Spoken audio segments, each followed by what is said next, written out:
مولانا ابوالکلام آزاد رحمۃ اللہ علیہ کی چائے نوشی اور چائے کے انتخاب میں ان کا اعلیٰ ذوق اردو ادب کا زرعی باب ہے۔ اپنی چائے نوشی کا تذکرہ غبار خاطر میں مختلف پیرائے میں کیا ہے جو ادب اردو کے شائدائیوں کے ذوق کا سامان ہے۔ مولانا نے اپنے ایک مکتوب میں چائے کا ذکر قدر تفصیل سے کیا ہے جس کو آج ہم آپ کے سامنے پیش کر رہے ہیں۔ مولانا فرماتے ہیں، وقت وہی ہے مگر افسوس وہ چائے نہیں ہے جو طبع شورش پسند کو سرمستیوں کی اور فکر عالم آشوب کو آسودگیوں کی دعوت دیا کرتی تھی۔ پھر دیکھیے انداز گل افشانی گفتار رکھ دے کوئی پیمانۂ صحبا میرے آگے۔ وہ چینی چائے جس کا عادی تھا کئی دن ہوئے ختم ہو گئی، اور احمد نگر اور پونا کے بازاروں میں کوئی اس جن سے گرامایا سے آشنا نہیں۔ مجبوراً ہندوستان کی اسی سیاہ پتی کا جو شاندہ پی رہا ہوں۔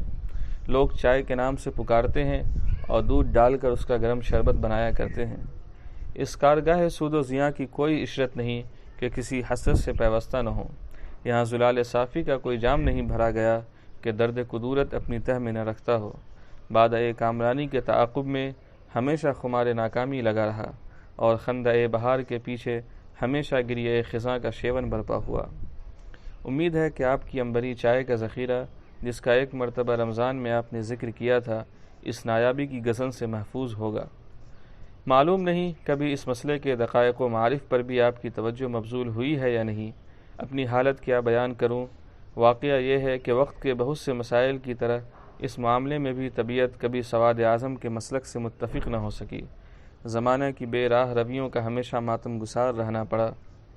چائے کے باب میں ابنائے زمانے سے میرا اختلاف صرف شاخوں اور پتوں کے معاملے ہی میں نہیں ہوا کہ مفاہمت کی صورت نکل سکتی، بلکہ سرے سے جڑ میں ہوا، یعنی اختلاف فرع کا نہیں اصل الاصول کا ہے۔